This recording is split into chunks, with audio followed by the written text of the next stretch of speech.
everything they told you about Israel is a lie. No, seriously. By the end of this video, you'll be clear on what the core anti-Zionist libels are, how they work, and why they're bullshit. Let's do this! First, we need to understand how libels work. Libels succeed in part because they are based on bits and pieces of truth that are then distorted, misrepresented, and mashed together with blatant falsehoods until you've got a repeatable, unbeatable slogan that eschews reality and nuance for stupefying simplicity. That tiny kernel of something true is critical because it's what provides the libel with its sheen of authenticity. It's like if I gave you a point and you mixed it up with a bunch of other points and then flattened them all into a line. Yes, my point is technically in there somewhere, but all you see is a line, and at that point, my point is besides the point. You get the point. Libels are also inversion, meaning not only is Israel not guilty of them, but the Arab enemies who invented them are. Thus, libels serve the dual function of operating not only as a demonizing attack on Jews, but as a distraction that dupes the dupable into overlooking the actual evil being perpetrated upon Jews by their very accusers. Effed up, right? Libels also make for terrific slogans because they're easily repeated and function according to Brandolini's law, aka the bullshit asymmetry principle.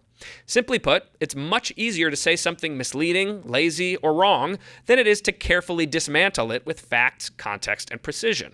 This is why libels are so effective and spread so easily. They beat lengthy explanations, they travel faster than corrections, and those of us trying to debunk them can appear defensive while nonsense looks confident. Throw in the availability heuristic, what's loudest and easiest to recall seems most true, and a dash of inattention blindness, missing complexity that isn't framed for you, and you've got yourself a solid foundation for a hate movement. All right, on to the libels. First up, alphabetically at least, apartheid. Hard T, by the way. The term comes to us from sunny South Africa, where you had a systemic, intentional, and permanent domination of one racial group over another, codified through law, policy, and state power, with the retention of the subordinate group necessary for the system benefiting the dominant group to continue functioning. It's a bit of a mouthful, but that is the legal criteria. Now, I found that when people accuse Israel of apartheid or of being an apartheid state, they either don't fully understand the actual specifics of the term, don't know anything about life on the ground in Israel, and or don't even know which part of the land from the river to the sea they're actually talking about. That land can be broken up into three distinct territories: Israel, Gaza, and the area west of the Jordan River known as the West Bank, or Judea and Samaria, or most commonly, the occupied West Bank, but it all depends on who you ask. Anyone who has spent 10 seconds in Israel proper knows the accusation of apartheid there is absolutely ridiculous, as it's one of the most racially diverse places on planet Earth. More than 20% of the country is not Jewish. Everybody comes from everywhere, and everyone shares the same civil rights under the law. Everyone can vote, everyone can run for government, everyone can litigate in the same courts. The inclusion of Arab minorities is just that. Inclusion for those seeking to live in their ancestral home, or economic opportunity, or democracy, or LGBTQ rights, all of which are quite the opposite of a system built to retain Arabs as a labor class in order for Israeli society to function. Now, here's the kernel of truth. There are indeed instances of structural discrimination and inequality in the country. Why? Because it's a country with multiple ethnic groups living in it. And like many such countries, America, India, France, Japan, Estonia, Malaysia, they've got issues. Yet only Israel faces this constant barrage of apartheid accusations. I wonder what could be different about that one Jewish country surrounded by 57 Arab countries.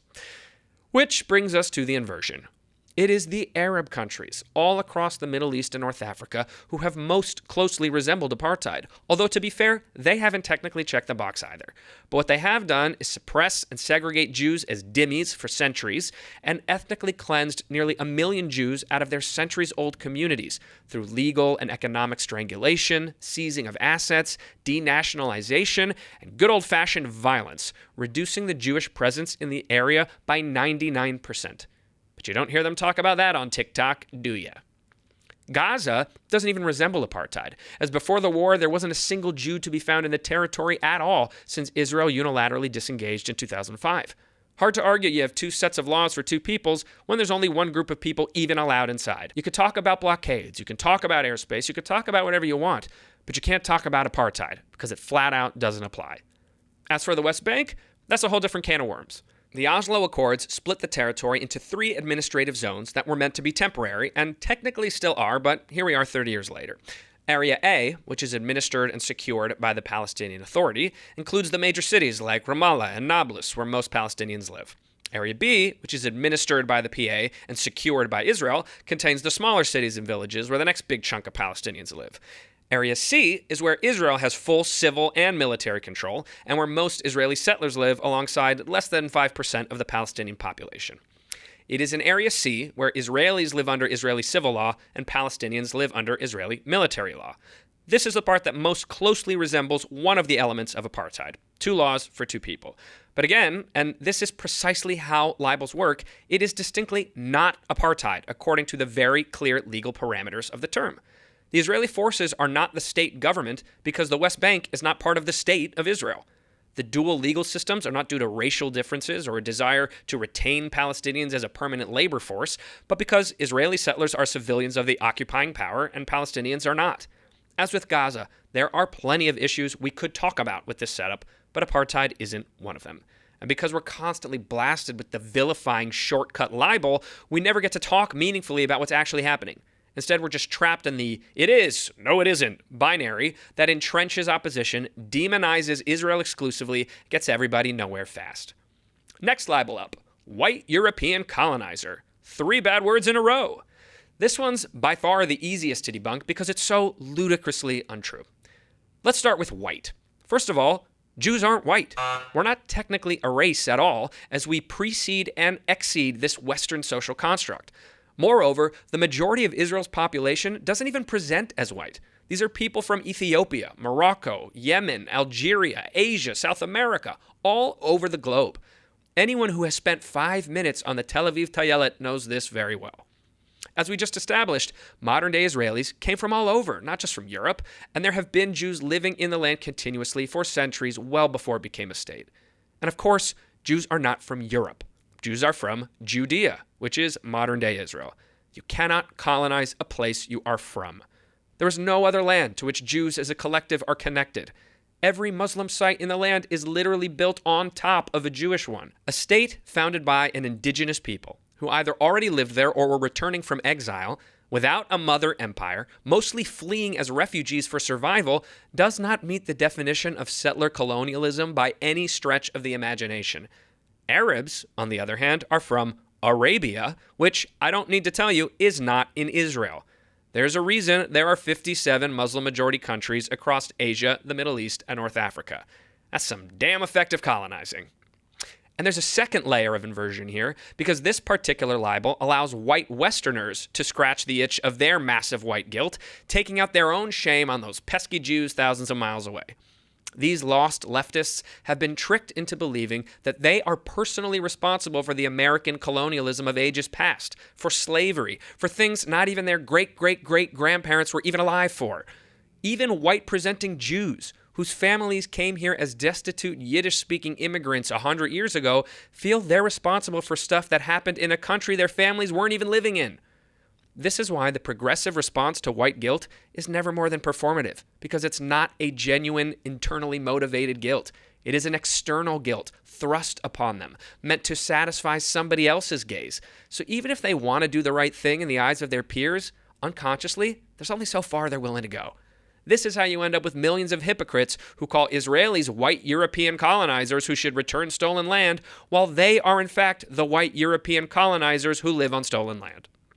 As for the kernel of truth, it's honestly a stretch, but sure, about half of the Jews present when Israel became a state in 1948 were from Europe. Okay, not only is Israel not a colonizing entity, it actually represents the most successful decolonization movement ever, a return to sovereignty for an indigenous people who'd been deprived of it for thousands of years. Our next libel is a more recent addition to the canon, a social media darling gracing the comments section of every Jewish account from bubbies to bagel shops. I'm speaking, of course, of Baby Killer. Jarring even to say.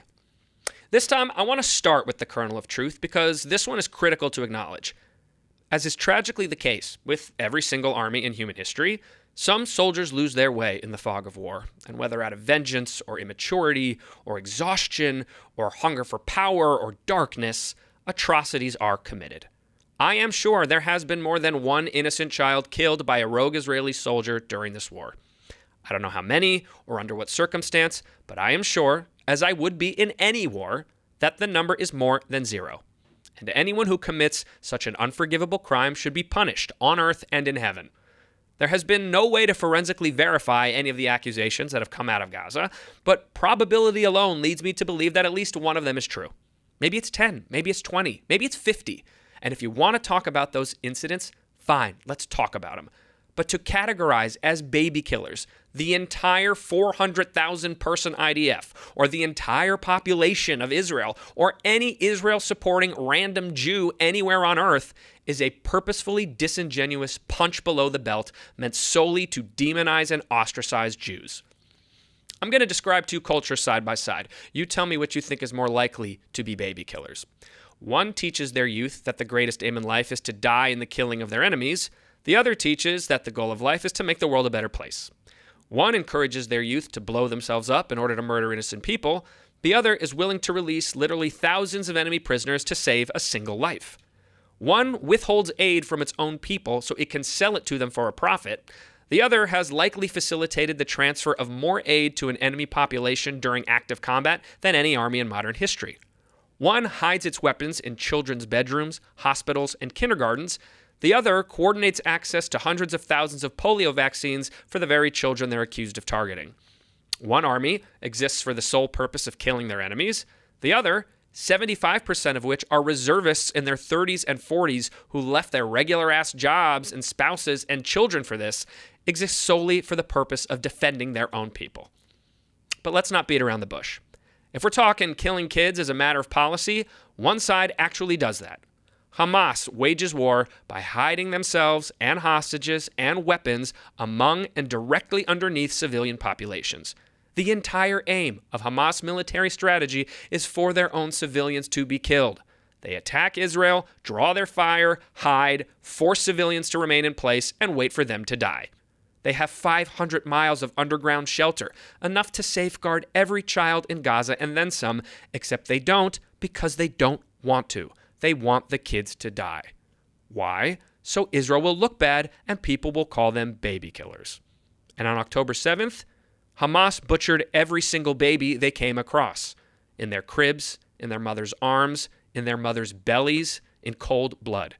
The Palestinians are the actual baby killers as a matter of deliberate strategy. The very horror they accuse Jews of, they get away with. And the denial of this horrific truth is what makes this particular libel especially painful. Now we're down to the big libel. A libel so big, so pervasive, so perverse, and so destructive, it gets a monologue all to itself. This libel is the number one excuse people give as to why it's entirely appropriate to treat Jews like crap at any time, in any circumstance, and feel good about themselves while doing it. I'm speaking, of course, of genocide, as in, that's what you get when you commit genocide, or have you tried not supporting genocide, or you're complicit in genocide, or you can't represent me in politics if you can't call it a genocide, or I'm not anti-Jew, I'm just anti-genocide. It is far and away the most commonly used, most successful weapon anti-Zionists have in their gleeful arsenal to exclude and remove Jews from society, and Israel, the Jew of countries, from the society of nations. Genocide is a term literally invented to describe what happened when 6 million Jews were systematically exterminated from the earth. How's that for inversion? That genocide was, of course, perpetrated by the Nazis and their eager collaborators all over Europe, as well as the highest-ranking Muslim official in Palestine, the Grand Mufti of Jerusalem, who lived in Berlin, recruited Muslims to the Nazi cause, and whose role in executing the final solution was described during the Nuremberg trials as not insignificant. How's that for inversion? I'm going to get into the nitty-gritty, but let's do the common sense version first. Why does anyone who thinks the Gaza war is a genocide think it's a genocide? Because someone told them it was. That's it. Hearsay from supposedly reputable sources, not by analyzing evidence against the legal definition of the term. Someone, or many someones, simply told them it was a genocide and they said, okay. How do I know it's not a genocide? The opposite. From the evidence, the actions, and weighing those against the word's definition. In many ways, the dichotomy is as simple as that. Who did they hear it from? The closed loop of anti-Zionist genocide libel spreaders.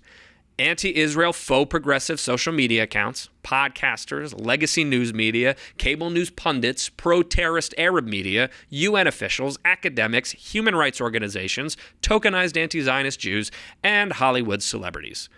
Here's how the loop works. Hamas, backed by Iran, Qatar, and other interested regional parties, manufactures and introduces a lie. Your former friend, who now accuses you of supporting genocide, first heard the lie confirmed from her friends in pottery class, who heard it from their teacher, who saw it on a random movie actor's Instagram, who heard it on a podcast that cited a TikTok video that cited a Jewish anti-Zionist group, who cited a group of genocide experts, who cited a UN report, which cited an Amnesty International report, which cited a different UN report, which cited a BBC report, which cited UNRWA, which cited the Gaza Ministry of Health, aka Hamas. Rinse and repeat. If it sounds ridiculous, it's because it is. Remember the Jeremiah effect, folks. Successful mass manipulation looks like masses of people being manipulated while you look on from a distance in dismay. Every party in the loop deserves their own debunking monologue, but for now, I'll give you some quick facts about a few. Let's look at human rights orgs like Amnesty International first. Amnesty's Middle East Twitter account, their Secretary General account, and UK Campaigns Manager's account tweeted a combined 214 times about the war in Gaza. 87% of these were about Israeli wrongdoing or Palestinian suffering. The number of tweets calling for the release of the Israeli hostages was 3. The number condemning Hamas for war crimes? 1. Neither the Amnesty main account nor MENA account posted a single tweet exclusively focused on Israeli victims or an unqualified condemnation of the October 7th massacre. Human rights? More like anyone but Jew-man rights, am I right? Anybody? How about the UN?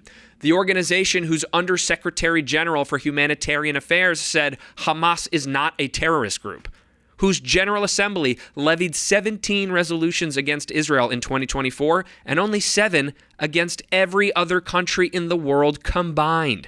The organization who pushed out their own special advisor on the prevention of genocide for refusing to call the war a genocide. That's the UN. How about experts like the International Association of Genocide Scholars? Well, turns out anyone can join the International Association of Genocide Scholars for $30, which many people did, including Cookie Monster, Emperor Palpatine, and this dog. Oh, and the studies the association cited in their genocide resolution, written by, you guessed it, human rights organizations like Amnesty International and B'Tselem, the token Jewish anti-Zionist organization, both of whom literally redefined the term genocide, sidestepping its established legal definition in order to find Israel guilty of it. Look this up. B'Tselem literally used a, quote, broader analytical framework than the legal definition. Hey, at least the Jewish libel spreaders admit it. And don't even get me started on ignorant American leftists citing Al Jazeera, a Qatari-backed terrorist news platform so obvious in its extremist propaganda that it has been banned for inciting violence in Egypt, Saudi Arabia, Jordan, Iraq, UAE, Bahrain, and the West Bank. Too extreme for the Palestinian Authority, just right for your yoga instructor. That is far from a comprehensive overview, but let's now turn to Israel. As I said, Israel's innocent of genocide not because I want them to be, but because they didn't do the things that one has to do in order to be guilty of genocide. It's an incredibly high legal bar, and for good reason, because the crime is so serious. Let's go common sense first again, and then I'll get technical. You don't completely sabotage your own element of surprise by warning civilians of your approach with millions of leaflets, individual texts, telephone calls, roof knocks, and interrupted TV broadcasts because you're trying to commit genocide. You don't move on foot, building to building, room to room, risking IEDs, snipers, booby traps, and gunfire to your own precious young men and women for 2 years because you're attempting a genocide. You don't coordinate access to hundreds of thousands of polio vaccines for children when you're attempting to genocide them. You don't provide humanitarian corridors, millions of tons of aid, or negotiate ceasefire agreements when you're attempting a genocide. You certainly don't negotiate ceasefire agreements when you're the victim of a genocide. You know what the Jewish birth rate was during the Holocaust? 0. Statistically, 0 births. Why? Because in a genocide, pregnant women and babies are slaughtered. And there isn't exactly privacy to get it on when you're hiding under a staircase, or sharing a room with 20 sick people in a ghetto, or being gassed to death in a mobile killing van pumped full of carbon monoxide. Do you know what the estimated birth rate in Gaza was in early 2025 during the height of the supposed genocide? 130 babies every day. Lower than usual, sure, but not 0. Lower means war. 0 means genocide. About the highest estimate you'll find for the death toll in Gaza is somewhere around 100K. That's the highest, even beyond what Hamas itself has reported. Let's say it's true. Then let's subtract natural deaths, which according to pre-war rates would be around 16K over 2 years. So now we're at 84K. Then let's also subtract terrorist deaths, which at their absolute most conservative estimate is around 15% of the civilian count, so 12,600, which when subtracted gets us to 71,400. Still a higher number than even Hamas's count. A horrible and sickening number that should never have happened, but stay with me. It's estimated Israel dropped 70,000 metric tons of bombs on Gaza, which means that for a military supposedly engaged in a strategy of human elimination in a densely packed urban territory whose leaders denied civilians access to underground shelters and whose neighbor Egypt denied sanctuary for refugees, for every 2,200 pounds of bombs Israel dropped, roughly 1 civilian was killed. 2,200 pounds of bombs, 1 death. Take the players out of it. Is that what a genocide perpetrated by the most precise military in the world would look like? Now, let's get into the legal jargon. The 1948 Genocide Convention, convened, of course, after the genocide of the Jews, established genocide as intent to destroy, in whole or in part, a national, ethnical, racial, or religious group through one of 5 specific acts: killing members of the group, causing serious bodily or mental harm, deliberately inflicting conditions of life to bring about physical destruction, imposing measures to prevent births, or forcibly transferring children. This is what most anti-Zionists who think they have a grasp of genocide law will cite. What they don't tell you on TikTok is that this definition has been refined through decades of cases at the International Court of Justice because, as you might have surmised, that definition is super broad and basically encompasses anything. The anti-Israel argument you'll hear the most is how the legal definition requires only that a population be targeted in part, which to the anti-Zionist means that any amount of Gazan deaths constitutes genocide if the intent is there. And they'll point to that closed information loop or violent rhetoric from some rabid Israeli government official as proof of that intent. This explanation ignores what is known as the only reasonable inference standard. For the intent to be proven as genocide, it must be the only reasonable explanation. It cannot be a reasonable explanation. It must be the only explanation. Call me crazy, but having your sovereign territory invaded, 250 of your citizens kidnapped, and 1,200 of them murdered in the worst massacre of Jews since the Holocaust seems to me like a decently plausible reason why the Israeli military might have stepped foot in Gaza at that particular time after 20 years of disengagement. It also sounds like an actual attempted genocide, which brings our inversion count to 3.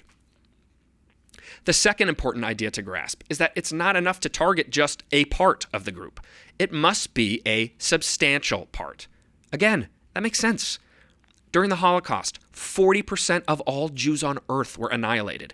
During the Rwandan genocide, 70% of all Tutsis were slaughtered in just 100 days.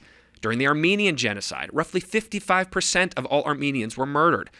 During the Gaza war, according to the high numbers we used earlier, the civilian death toll is around 2% of the population of Gaza, or about 0.5% of all Palestinians on earth. 40%, 70%, 55%, less than 1%. I wouldn't qualify that as substantial unless we're changing the definition of that word too. Courts have also determined that it is not, in fact, enough to create conditions that could lead to a group's destruction. It must be the sole intent of the creation of those conditions. So while Israel absolutely bungled a lot of how they handled the aid situation, the fact that they also delivered more aid to an enemy during wartime than any military ever, and the legitimacy of their goal in trying to stop Hamas from stealing and selling aid certainly disqualifies any notion of sole intent.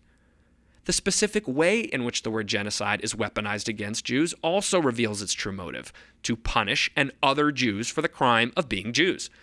Any display of Jew hate at any time, at any level, is justified because genocide, and because you, random Jewish person, committed it by proxy. Unless you have publicly excised from your Jewish identity the completely natural connection to the world's only Jewish state, where the majority of Jews live, around which our calendar, holidays, customs, and liturgy revolve, and is the only place on earth to which Jews are indigenous and collectively connected, you committed genocide. This collective guilt for a crime against humanity that didn't even occur does not exist for any other people on earth, even those who did commit genocide. It is an entirely disingenuous framing that cannot withstand even the slightest bit of moral scrutiny. Jews are not responsible for the actions of the Israeli government, whether real or imaginary, any more than the Western bigots leveling these accusations are responsible for the actions of their governments. It's all one big hypocritical shit sandwich. And lastly, let's address the ongoing genocide claim. You got some folks who claim genocide's been occurring for decades, some who claimed it began the day after October 7th, some who claimed it at other various points throughout the war, and others who claim it still despite the war's official end. This discrepancy alone speaks to the illegitimacy of the claim. You cannot name another genocide in history with no clear starting point or end point. Rwanda, the Holocaust, Armenia, Bosnia, Srebrenica, Cambodia, even slow burners like Darfur. These all have some kind of temporal boundaries. Not Israel. Why? Because it's a libel, a purposeful distortion of an ongoing conflict between two parties, punctuated by acute moments of warfare. As for ongoing, according to Hamas's numbers, around 500 Palestinians have been killed by Israeli strikes over the past several months since the October ceasefire. That number would equate to an average of about 4 deaths per week. If 4 deaths a week is an ongoing genocide, how can the word have any meaning? Any number of people dying over any length of time is unequivocally not what genocide is meant to define. This is also part of why the libel is so successful, because it is macabre to discuss death counts as a means of defense. You cannot possibly be seen as compassionate or innocent while talking about death counts to someone who already thinks you support genocide. Being the person who says actually only half that many civilians died isn't going to convince anyone you don't support genocide and isn't going to win anybody over. Because remember, the real goal is just 2 other Jews, and a person who sounds as if they're defending innocent people dying is easy to excommunicate. And you know what really sucks? These self-righteous, uninformed people who bury their heads in the sand about the reality of this horrific situation are the ones actually directly complicit in the deaths of the Palestinian civilians they pretend to care about. By buying the Hamas propaganda and aiming their fury instead at the Jews, they enable jihadist terrorists to continue terrorizing Palestinians and Israelis alike, ensuring that innocent people will continue to die. Just as civilians provide the physical cover, Westerners provide the narrative cover that allows Hamas to continue its campaign of death in the region. That's the worst inversion of all. Y'all, I know this shit is tiring. Imagine how long this took me to write.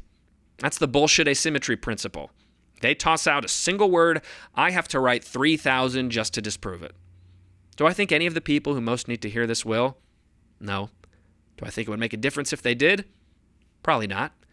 But I hope that for those of you who've had doubts, those of you surrounded by that closed information loop or connected to people inside it, that this will have laid your doubts to rest. So what can we do about it? Fight back. They have terrorist propaganda on their side. We have truth. They've never even had to argue the point because everyone around them affirms them in their belief without considering it critically. They don't even realize their entire point of view is based solely on stuff someone else told them secondhand. They've never tried to corroborate it or had to prove it. So make them based on evidence, based on case law, not based on something someone else said. At the very least, take courage from this mega monologue and don't be afraid to tell them they're wrong and that no amount of libel is going to change that. They're ignorant. They've been manipulated, not you. You've got this thing right. So as crappy as libels feel, you can at least feel good about that.